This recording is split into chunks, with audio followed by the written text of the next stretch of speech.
యేసుక్రీస్తు నామములో మీ అందరికీ ప్రేమతో వందనములు. Wisdom of God YouTube channel ద్వారా ఈ మా కార్యక్రమాలను చూస్తున్న మీ అందరికీ పేరు పేరున కృతజ్ఞతలు తెలియజేయుచున్నాను. ఈరోజు మనము పరిశుద్ధ గ్రంథము నుంచి కలుపకూడదు, తీసివేయకూడదు, not to add Nar subtract అనే అంశమును గురించి నేర్చుకుందాం. నేర్చుకునే ముందు ఒక ప్రశ్న: బైబిలు సంపూర్ణమైనదా, అసంపూర్ణమైనదా? దీనికి సమాధానము బైబిలు సంపూర్ణమైనది. మనం గడిచిన వీడియోలో కూడా ఈ విషయాలను నేర్చుకున్నాము. Bible is a complete word. Bible సంపూర్ణమైన వాక్యము అని. కాబట్టి బైబిల్ సంపూర్ణమైన వాక్యము కాబట్టి దానికి దేనిని మనం కలుపకూడదు, దానిలో నుండి దేనిని తీసివేయకూడదు. ఈ విషయాలను గురించి ఆలోచించుదాం. గలతీయులకు రాసిన పత్రిక 3వ అధ్యాయము 15వ వచనము. The book of Galatians 3rd chapter 15th verse. ఇక్కడ మనం గమనించినట్లయితే ఒక మనుష్యుడు ఒడంబడిక చేసుకొని ఉన్నాడు. ఆ మనుష్యుడు ఒడంబడిక చేసుకున్న తర్వాత దానికి దేనిని కలపలేడు, దానిలో నుండి దేనిని కూడా తీసివేయలేడు. మరి దేవుడే ఒడంబడిక చేశాడు. దేవుడు పరిశుద్ధుడు, ఆయన యొక్క మాటలు పరిశుద్ధమైనవి. మరి ఆ పరిశుద్ధమైన మాటలకు మనం దేనినైనా కలుపవచ్చా, దేనినైనా తీసివేయవచ్చా? ఆలోచిద్దాం, నేర్చుకుందాం. గలతీయులకు రాసిన పత్రికలో ఒక మనుష్యుడు ఒడంబడిక చేస్తేనే దానికి మనం దేనిని కలపలేము, తీసివేయలేము. మరి దేవుడే ఒడంబడిక చేస్తే మనం కలిపినట్లయితే, తీసివేసినట్లయితే ఏం చేస్తాడు దేవుడు? ఆ విషయాలను కూడా ఈ సందర్భంలో మనం నేర్చుకుందాం. ద్వితీయోపదేశ కాండము 4వ అధ్యాయము 2వ వచనము. మీ దేవుడైన యెహోవా ఇచ్చిన ఆజ్ఞలను మీకు ఆజ్ఞాపించుచున్నాను, వాటిని గైకొనుట యందు నేను మీకు ఆజ్ఞాపించిన మాటతో దేనిని కలుపకూడదు, దానిలో నుండి దేనిని తీసివేయకూడదు. ఇక్కడ ఈ ఆజ్ఞలు ఇచ్చింది దేవుడు, యెహోవా. కాబట్టి వాటిని గైకొనే విషయంలో మనం దేన్ని కూడా ఆజ్ఞలకు, దేవుడిచ్చిన ఆజ్ఞలకు, యెహోవా ఇచ్చిన ఆజ్ఞలకు మనం దేనిని కలుపకూడదు, దేనిని తీసివేయకూడదు. అలాగే మరొక వచనాన్ని మనం చూద్దాం. ద్వితీయోపదేశ కాండము 12వ అధ్యాయము 32వ వచనము.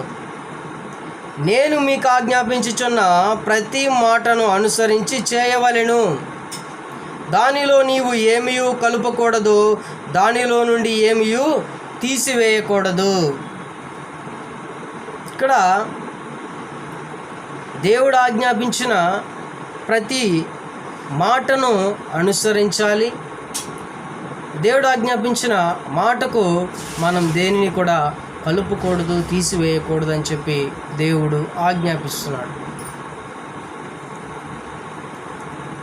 మరొక వచనాన్ని మనం ఈ సమయంలో జ్ఞాపకం చేసుకుందాం.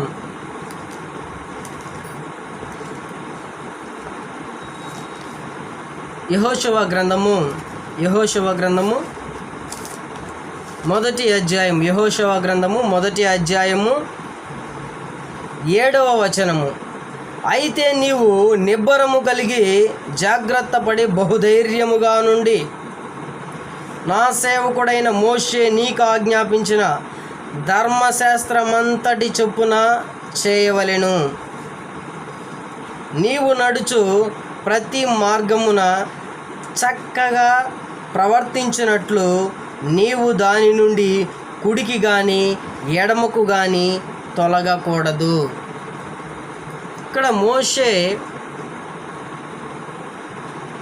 ఆజ్ఞాపించిన ధర్మశాస్త్రం ప్రకారం నువ్వు ప్రవర్తించాలి అని చెప్పి యెహోషువకు తెలియజేస్తున్నాడు. మరి నువ్వు దాని ప్రకారం నడుచుకోవాలి, ఎడమకు కానీ కుడికి కానీ తిరగకూడదు అనే విషయాన్ని తెలియజేస్తున్నాడు. అదేవిధంగా దేవుని యొక్క పరిశుద్ధ మాటలకు, దేవుడు పరిశుద్ధుడు, ఆయన యొక్క మాటలు పరిశుద్ధమైనవి. ఆయన యొక్క మాటలకు, ఆయన యొక్క ఆజ్ఞలకు మనం దేనిని కూడా కలుపకూడదు, దేనిని కూడా తీసివేయకూడదు. మరొక వచనమును ఈ సమయంలో చూద్దాము. కీర్తనల గ్రంథము 12వ అధ్యాయము 6వ వచనము. కీర్తనల గ్రంథము 12వ అధ్యాయము 6వ వచనము. యెహోవా మాటలు పవిత్రమైనవి, అవి మట్టి మూసలో 7 మారులు కరిగి ఊదిన వెండి అంత పవిత్రములు. చూడండి, యెహోవా మాటలు పవిత్రమైనవి. కాబట్టి ఆ పవిత్రమైన మాటలకు మనం దేనిని కలుపకూడదు, దేనిని తీసివేయకూడదు. వెండిని ఏ విధంగా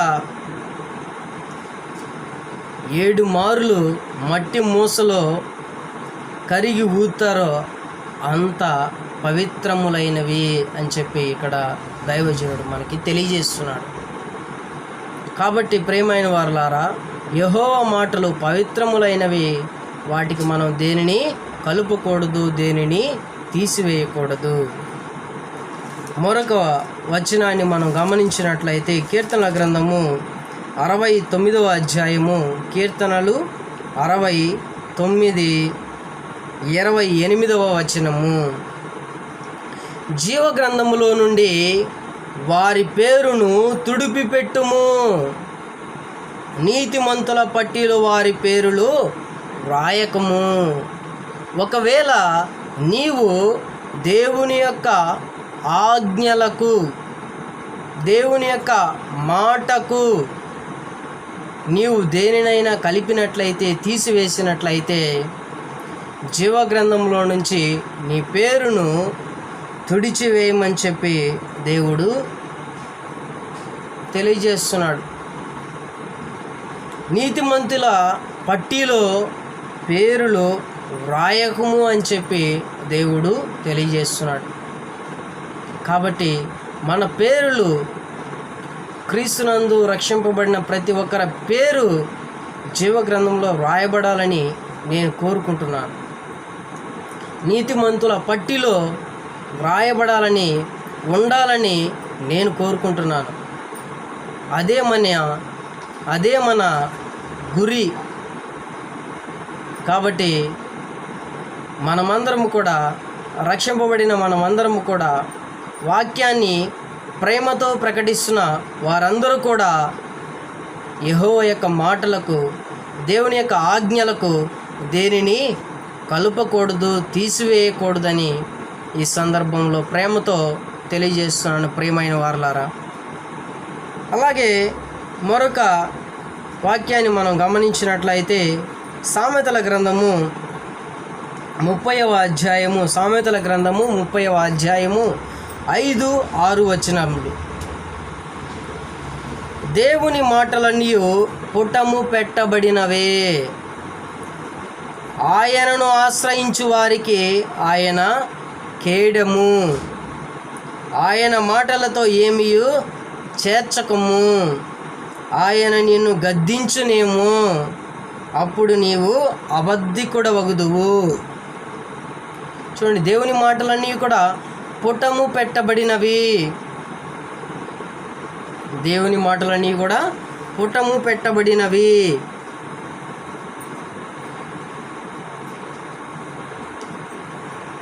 ఇంగ్లీష్లో మనం గమనించినట్లయితే every word of God is pure. He is a shield to those who put their trust in him. దేవుని యొక్క మాటలన్నీ కూడా పుటము పెట్టబడినవి, ప్యూర్. బంగారాన్ని ఏ విధంగా అగ్నిలో శుద్ధి చేయబడుతుందో అప్పుడు అది ప్యూర్గా బయటకు వస్తుంది. ఆ విధంగా దేవుని యొక్క మాటలు పుటము పెట్టబడినవి. కాబట్టి ఆ దేవుని యొక్క మాటలకు మనం ఏమీ కూడా చేర్చకూడదు, కలుపకూడదు. ఒకవేళ కలిపినట్లయితే నీవు గద్దింపబడతావు, నీవు అబద్ధికుడు అవుతావు. కాబట్టి ప్రియమైన వారలారా, మనము దేవుని యొక్క మాటలు పవిత్రములైనవి, పుటము పెట్టబడినవి అని గ్రహించి దానికి మనం ఏమీ చేర్చకుండా ఉండాలి, ఏమీ చేర్చకూడదు.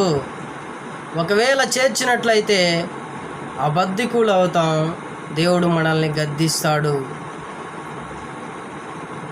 ఇంకా మరొక వచనాన్ని మనం గమనించినట్లయితే మత్తయి సువార్త 15వ అధ్యాయము, మత్తయి సువార్త 15వ అధ్యాయము 6వ వచనం. మీరు మీ పారంపర్యాచారము నిమిత్తమై దేవుని వాక్యమును నిరర్థకము చేయుచున్నారు. చూడండి, పారంపర్యాచార వాక్యము నిమిత్తము, క్షమించాలి, పారంపర్యాచారాలను గురించి దేవుని యొక్క వాక్యాన్ని నిరర్థకం చేయుచున్నారు. దేవుని యొక్క వాక్యాన్ని నిరర్థకం చేస్తున్నారు. దేనికి? పారంపర్యాచార్యాలను బట్టి.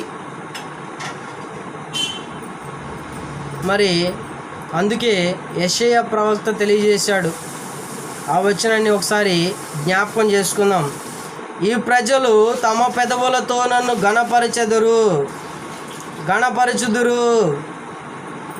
కానీ వారి హృదయము నాకు దూరముగా ఉన్నది.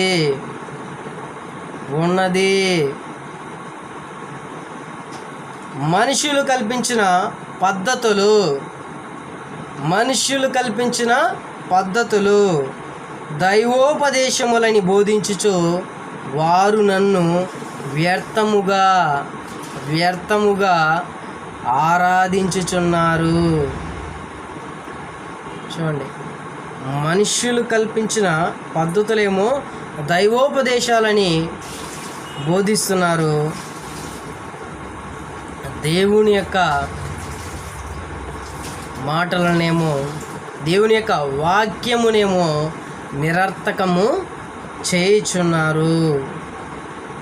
కాబట్టి దేవుని యొక్క మాటలను మనము నిరర్థకము చేయకుండా పారంపర్యాచారములను విడిచిపెట్టి దేవుని యొక్క మాటలను గైకొనాలని, ఆయనకు మనము దగ్గరగా ఉండాలని ఈ యొక్క వాక్యము ద్వారా మీకు ప్రేమతో తెలియజేయుచున్నాను. ప్రియమైన వారలారా, ఇదే విషయాన్ని మార్కు సువార్త 9వ అధ్యాయం 6వ వచనంలో కూడా మనం గమనించవచ్చు. మార్కు సువార్త 7వ అధ్యాయం మార్కు సువార్త 7వ అధ్యాయము 6 నుంచి 9 వచనాలు. మార్కు సువార్త 7వ అధ్యాయము 6 నుంచి 9 వచనాల్లో కూడా ఆ విషయాలను మనం గమనించవచ్చు. 6వ వచనములో యెషయా ప్రవక్త తెలియజేసిన 29వ అధ్యాయం 13వ వచనాన్ని గమనిస్తాం. తర్వాత 8, 9 వచనాలు చదువుతాను చూడండి. మీరు దేవుని ఆజ్ఞను విడిచిపెట్టి మనుష్యుల పారంపర్యాచారమును గైకొనుచున్నారు, మరియు ఆయన మీరు మీ పారంపర్యాచారమును గైకొనుటకు దేవుని ఆజ్ఞను బొత్తిగా నిరాకరించుదురు అని మన ప్రభు అయిన యేసుక్రీస్తు వారు తెలియజేస్తున్నారు. చూడండి, ఆనాడే మన ప్రభు అయిన యేసుక్రీస్తు వారు జీవించి ఉన్న సమయంలో జరిగిన పరిస్థితి. దేవుని ఆజ్ఞనేమో విడిచిపెట్టారు, దేవుని ఆజ్ఞనేమో బొత్తిగా నిరాకరించారు. ఇంకేం చేస్తున్నారు వీరు? మనుష్యుల పారంపర్యాచారమును గైకొంటున్నారు.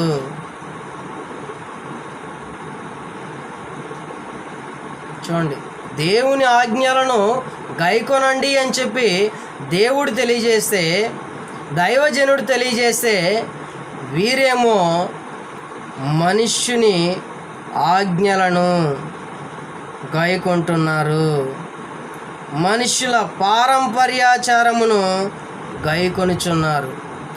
ఈనాడు కూడా ప్రజలు, దేవుని ప్రజలు అనబడే వారు కూడా మనుష్యుల పారంపర్యాచారములను గైకొనుచున్నారు, మనుష్యుల పద్ధతులను, ఆజ్ఞలను గైకొంటున్నారు, దేవుని ఆజ్ఞను గైకొనడం లేదు. అంటే నీవు దేవుని యొక్క ఆజ్ఞకు చేరుస్తున్నావు అన్నమాట, దేవుని యొక్క మాటలకి చేరుస్తున్నావు. దేవుడైతే ఆయన యొక్క మాటలను గైకొనమన్నాడు, దేనిని కలపకూడదన్నాడు, దేనిని తీసివేయకూడదన్నాడు. మరి మనమేం చేస్తున్నాము?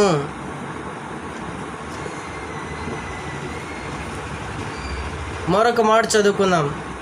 ప్రకటన గ్రంథము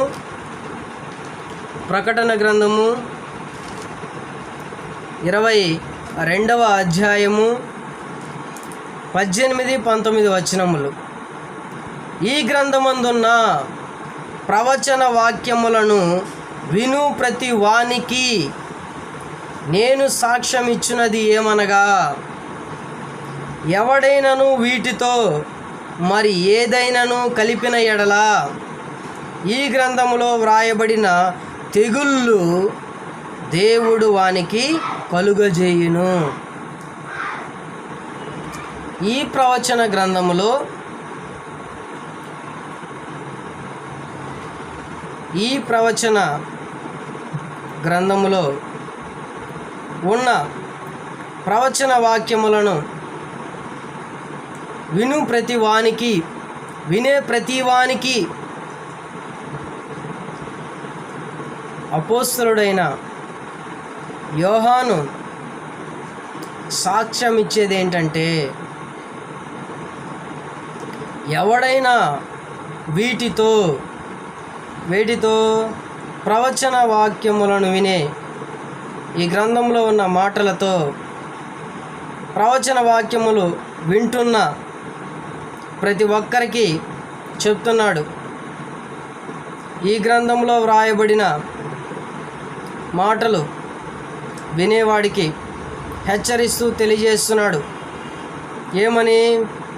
ఏదైనా కలిపిన ఎడల దేవుడు ఈ గ్రంథంలో వ్రాయబడిన తెగుళ్ళు వానికి కలుగజేయును. మరి ఎవడైనాను ఈ ప్రవచన గ్రంథమున్న వాక్యములలో ఏదైనా తీసివేసిన ఎడల, ఈ వాక్యాలలో ఏదైనా తీసివేసినట్లయితే దేవుడు ఈ గ్రంథంలో వ్రాయబడిన జీవ వృక్షములోను పరిశుద్ధ పట్టణములోను వానికి పాలు లేకుండా చేయును.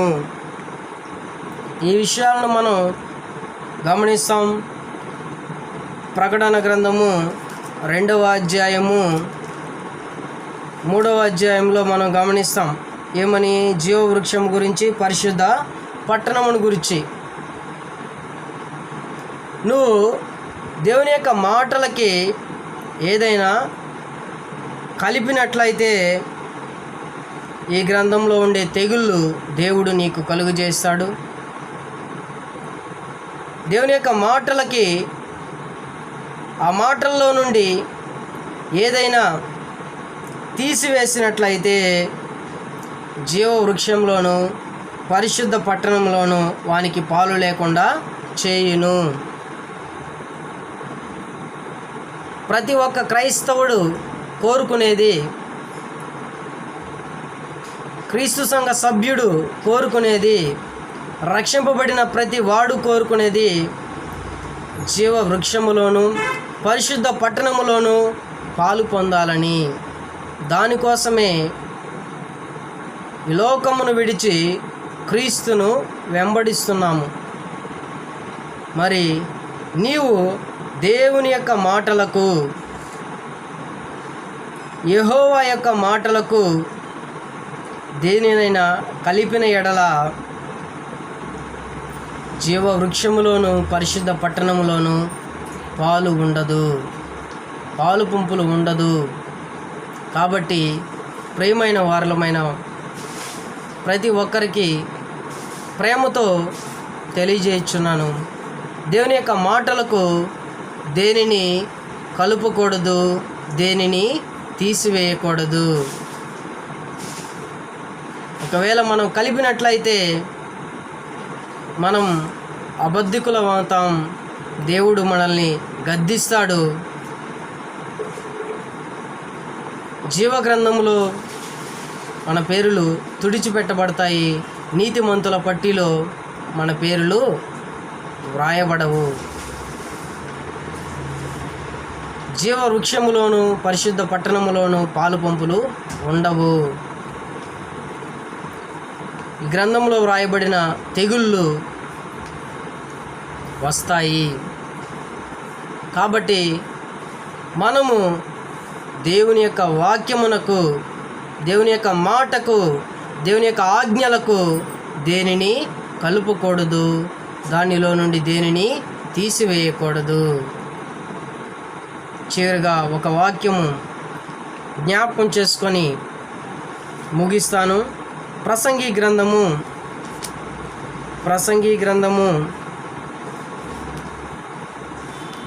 12వ అధ్యాయము 13వ వచనము. ఇదంతయు వినిన తరువాత తేలిన ఫలితార్థమిదే, దేవుని యందు భయభక్తులు కలిగియుండి ఆయన కట్టడలను అనుసరించి నడుచుచుండవలెను. మానవ కోటికి ఇది ఏ విధి. కాబట్టి మనం ఏం చేయాలంటే దేవుని యందు భయభక్తులు కలిగి ఉండాలి, ఆయన కట్టడలను అనుసరించి నడుచుకోవాలి. ఇదే మానవ కోటికి విధి. అప్పుడు మనం దేనిని ఆయన యొక్క మాటకు కలుపము, తీసివేయము. మనమందరము కూడా దేవుని యొక్క మాటకు దేనిని కలుపకుండా, దానిలోని దేనిని తీసివేయకుండా దేవుని యొక్క వాక్యమును ప్రేమతో ప్రకటించాలని, జీవ వృక్షములోను పరిశుద్ధ పట్టణములోను పాలు పంపులు పొందుదుముగాక. ఎవరైనా ఇంకా క్రీస్తునందు విశ్వాసముంచి రక్షింపబడిన ఎడల ఇదే వారికి మంచి తరుణము. క్రీస్తునందు విశ్వాసముంచి బాప్తిస్మం తీసుకొని రక్షణ పొందాలని, ఆయన యొక్క సంఘములో రాజ్యములో ఫలించి అభివృద్ధి చెందాలని కోరుకుంటూ మీ అందరికీ శుభములు.